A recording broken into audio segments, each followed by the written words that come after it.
Hello, dear students. You all are welcome again in the unit diversity of organisms, in which we are going to continue with comparison of genome sizes. So, knowledge of size of genome becomes a basis of research into the genome evolution. So, since we know that each and every species will have its own specific kind of DNA, it might be smaller, it might be larger in quantity, or big size genome might be present, and it might have variable number of genes on it. Now each and every species can be totally sequenced, so the DNA or the genome of a particular species can be sequenced, and we can know the sequence of each and every species today. It is very easily possible, which was a difficult task if you talk 2 or 3 decades ago, but today it is a very easy task which can be done easily. So a lot of projects are going on in which most of the species that are available on earth are being trying to sequence. So there are certain institutes that are actually trying to collect all the data. So let's see here. It can be used to estimate the cost and difficulty of future genome sequencing programs. Genome sizes are typically given as nuclear DNA contents of haploid cell. So basically, DNA content of a haploid cell means what? So N, that is a single copy of each and every chromosome. So haploid cells are generally the gametes. It might be a male gamete or a female gamete. So gamete cells are actually haploid, and these haploid cells will have single copy of each and every chromosome of a cell. So this haploid cells are actually sequenced for their DNA, and all the DNA contents of this particular haploid gene, these can be haploid cell can be sequenced, and its database is maintained. So what is the C value? So it is basically the all of the DNA content of a haploid cell or a gamete. It can be either be written in units of mass, which is picogram. So 1 picogram is equal to 10 to the power minus 12 grams, or in number of base pairs, that how many base pairs are present in a particular DNA. Similarly, nuclear DNA contain data for more than 10,000 species of plants, animals, fungus, and microbes is already available in different databases. So what are these databases? So plant DNA C value database is present in Kew's Garden. An animal genome size database has the database of animals, and then fungal genome size database and microbial genomes. So these are the different databases which actually stores a lot of data of different species of particular group, so that we just saw. And now thinking skills and evaluating alternative perspective. Now knowledge claims are affected by criteria for judgment. For example, the answer to the question, how does genome size correlate with complexity? So genome size might correlate with the complexity, because the larger the amount of genome is, you have to sequence the whole genome, right?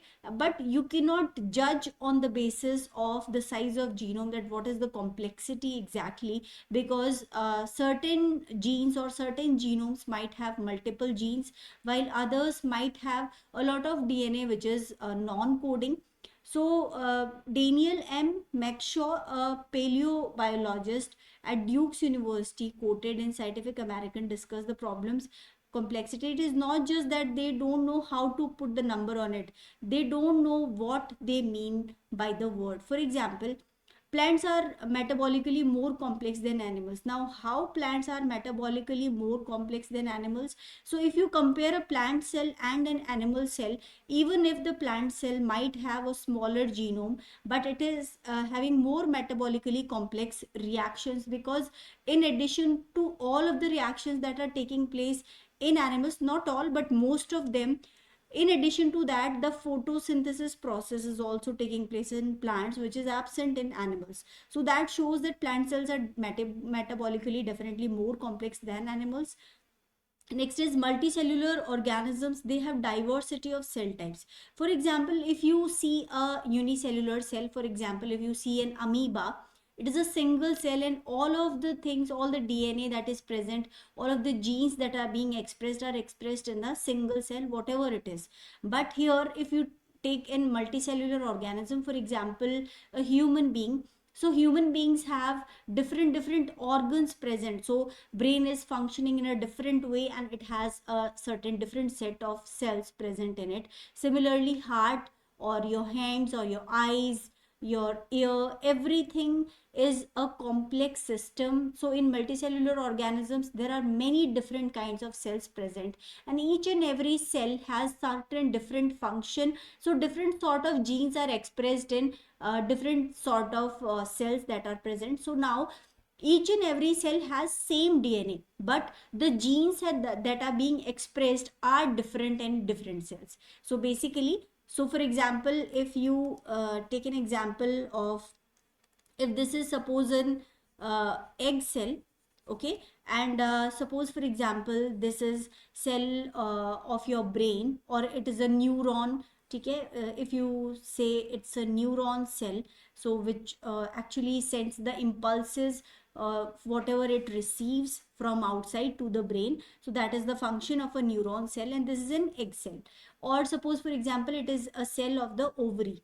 Okay, not exactly egg cell, say it is an ovary cell. So the function of ovary cells, they actually help in development of gametes. Ovary cells actually undergo meiosis and they develop eggs ultimately. So they will also release certain particular hormones, certain ovarian cells. So their function is totally different. They will not transmit impulses like this particular neuron, but if you see their nucleus, they both will have similar DNA in both of them. The gene which are being expressed over here, they are silenced in this particular neuron, and the particular genes that are expressed in this neuron, they are actually silenced in this egg cell. Although they both have same DNA content, but different set of genes are being expressed in different cells according to their requirement. While if you talk about unicellular organisms, no such complexity is seen. So it is a very complex process for the regulation of gene expression, which particular gene has to be expressed in which particular organ. Are organisms with many tissue types more complex than organisms with fewer tissue types? Now there's another perspective to it. If you talk about a single celled organism, they carry out different activities per cell, while a single cell within a multicellular organisms carries out smaller range of activities. For example, if you take example of this amoeba, so everything that is happening in this particular single cell. All right, whatever is happening, all of the genes that are present here, they all have to be expressed in this particular cell. But here, since we have taken example of this ovary cells, for example, the function of this cell is secretion of certain hormone. Okay, so if it is secreting certain particular hormone, and the function of this neuron is neurotransmission, so here the other genes are silenced, not all of them are being expressed. Being a multicellular organism's part, this particular cell is expressing only a certain genes in it, so its function is small when compared to this amoeba, because here whatever genes are present here, they all will be expressing themselves. But here if you also see an example of this neuron, so neuron cell also, certain genes will be expressed, others will be silenced. So in that case, this is also having a smaller function, smaller genes are actually activated here. So if you see an unicellular organism, the number of genes that are active each and every time are more in a unicellular organism in comparison to multicellular organisms, different types of cells if you compare. Okay, so single celled organism carry out many different activities per cell, while a single cell within a multicellular organism carries out smaller range of activities. Does that make single celled organism more complex? So that might be a possibility. So if you see a multicellular organism overall, then there are different types of cell. In that sense, if you say that is more complex, but if you see a single unicellular cell, it is expressing maximum amount of genes, and it is doing a whole lot of work single handedly. So that ways it is more complex. So you can take whichever perspective you want to see it from. So more recently evolved organisms often have a greater number of novel adaptation than those which evolved longer ago. Does that make them more complex? So definitely whichever is recently evolved, they will have greater number of adaptations compared to the primitive ones. So that is definitely something that they are more advanced or more complex. So now let's come to current and potential future uses of whole genome sequencing. So since now we have a lot of methods for DNA sequencing, so it has become much more easy today to do the whole genome sequencing. So whole genome sequencing is determining the entire base sequence of an organism's DNA. This was first done in 1990s in bacteria and archaea because their relatively smaller genomes made it easier. It is now feasible with most organisms. So most of the organisms can, their genomes can be sequenced now. Okay, so there is certain data of certain organisms. So Haemophilus influenza, which is a bacteria, it has 1.8 million base pairs in it as its genome. If you say yeast, that is Saccharomyces cerevisiae, it is having 12 million of base pairs. So it is comparatively, it has a greater number of genome in it, right? And it is also a eukaryote compared to this one, which is a prokaryote. Now next is a nematode worm. It is having even more complex genome, 100 million base pairs. If you see the first plant, Arabidopsis thaliana. So Arabidopsis thaliana is one of the very simple model, simple plant model, and which is maximally used for all of the studies that is being done on the plants. So this was the, just like in animals you have Drosophila melanogaster, similar way in plants it's Arabidopsis thaliana, which is the major plant which has been most of the research have been done. The starting research is done on Arabidopsis thaliana. So this particular simple plant, it has 135 million base pairs in it. Next is Homo sapiens, that are humans. They have 3080 million base pairs as their whole genome. Okay, so let's see further now. Look at data in table 3. In less than 10 years, the size of the genome is being sequenced increased by the factor of 1,000. So it was made possible by technological developments, which both increase the speed of sequencing and reduce the cost. So earlier the cost of sequencing of human genome, which was 100 million in 2001, it has reduced to merely $1,000 in 2020. So it's certain, so you can see a drastic change because of development of various technologies. It is now much more easy for doing any organisms gene sequencing. There has been exponential growth in number of species at which at least one sequence has been completed. So any figure quoted for the number of complete genome sequences will soon be exceeded. So it is now being done in a mass, and the Earth Biogenome Project aims to sequence the genomes of all the known species that are available on Earth. So this is one important term, the Earth Biogenome Project. So this biogenome project aims to do the DNA sequencing of all of the living organisms available on Earth. So it is a huge project, and now it has become really easy to do the sequencing. A principal goal of sequencing the genomes of a wide range of species is investigation of evolutionary origins.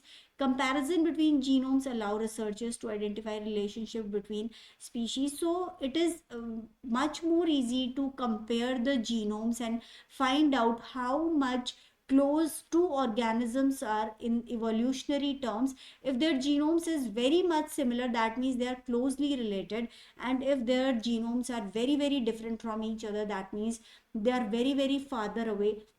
separated from each other. So on that basis, a connecting tree is formed, which is called as a phylogenetic tree. For example, if this is one ancestor, from this ancestor certain particular species grew, and now it has actually diverged. So two different species have been formed from this species. Now from these different species, certain more species have been formed, and from these species more other species have been formed. So if I will compare the genome of these particular species, then I can easily identify. So definitely, if you compare genomes of these two species, if this one and this one you compare, you will find very less differences in their genome.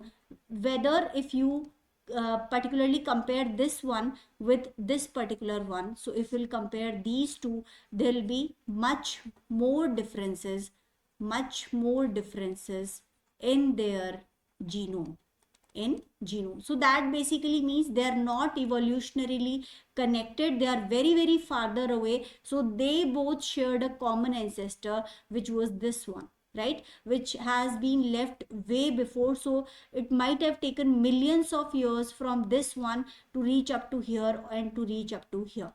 So in the million years of times, definitely there'll be a lot of changes that might have taken place in this organism's genome. If you compare it with this one or this one, all of them will not be exactly same with each other. They all will have a lot of differences from each other. So that is how we can actually find out the evolutionary connection between organisms using the DNA sequence. So definitely, if anything that is present in the same branch here, so if you compare these two species, they'll be closely related. But if you compare this one with this one, then they will definitely have certainly more differences compared to these two, definitely, right? So this is how we can compare the DNA sequence and find out how much related two particular species are, and how much farther away they are from their common ancestor. Knowledge gained from studying the genomes of different species will make it easier, it is, to conserve and protect biodiversity. So even if now it is possible, even if certain particular organism is extincted, you, if you have the DNA, you have the capability to, they're trying to regenerate certain species that have been lost in past. Although very much successful studies have not been like a completely same copy could not be made as of yet. Cloning is done, that is a different thing, but producing something just from a cell, retrieving a cell and a DNA sequence, that is a different thing. Like just now certain some wolf variety has been tried to recreate it from the past, using the cells of the wolf that are present today and inserting certain particular genes of the primitive wolf's DNA. So they have taken certain genes from the primitive cell and inserted them inside the wolf that is present today, and the drastic differences were seen in the kits that were produced.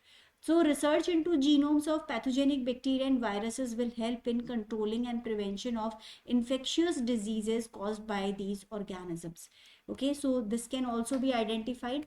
There is ambitious aims in sequencing more genome of individual humans. Interestingly, certain diseases which are genetically connected, they could also be found out using the genome. Which particular disease a person can be susceptible to, in which age it might affect the person, such things could also be found out using the sequences. So far, over 1 million individual human genomes have been sequenced, and this number has been doubling about every 8 months. So humans are getting their genome sequenced. That has increased understanding of humans' origin and migrations in parts of the world. It also providing more data on ever about genetic diseases and genes that affect the human health. In future, it may be possible to sequence the genome of every person. So there might be a time coming in the future where everybody's DNA will be sequenced. It will become that common technique. This could lead to development of personalized medicine if it is known which SNP and genetic features are present in a person's genome. It will be easier to predict health problems and prescribe appropriate drugs and other treatments for the person. So medical technologies might also get advanced up to this level. All right, students, so that is all for this session, and we'll start with the next chapter in the next session.